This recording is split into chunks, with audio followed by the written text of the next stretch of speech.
Somebody made wine. I think somebody made wine. I think it was my grandfather.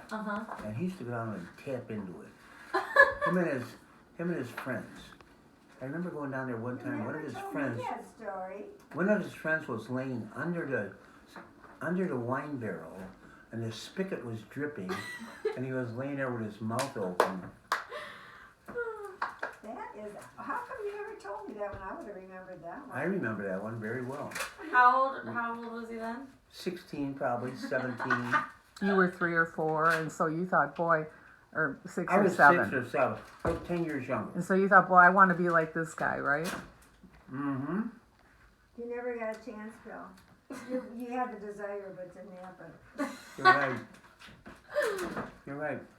Smoking cigarettes. I never got to be bad. I really was always trying. But I never quite made it. Grandpa, what about that story when, was it the FBI that came over here because you raised one of those flags at the school? Oh yeah, I remember that. They didn't come over his house because they didn't know who did it. They were just investigating people in the neighborhood. So what was that again, Bill? During World War II, your father sent me a Nazi flag. And so I was really into the Nazi thing because a friend of mine, his name was Vinecourt, and we were in grade school together, and he used to go like this, Zig Heil, and you had to respond to Zig Heil because he was tougher than anybody else, and he'd slap you around if you didn't. So we were all clicking heels and Zig Heiling in school. Bad little kids.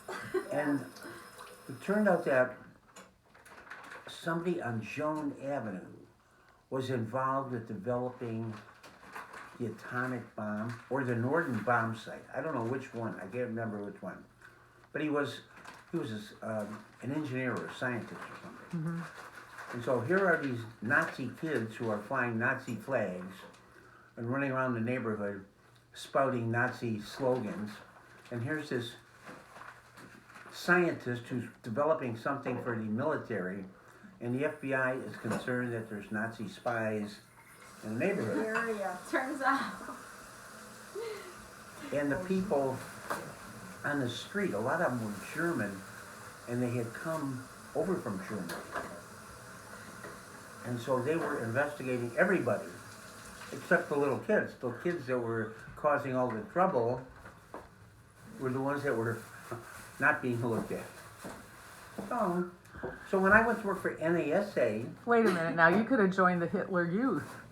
It didn't exist in the United States. Right, I could have if it had existed. But this story gets way better. But when I went to NASA, they had to run an FBI background check on me.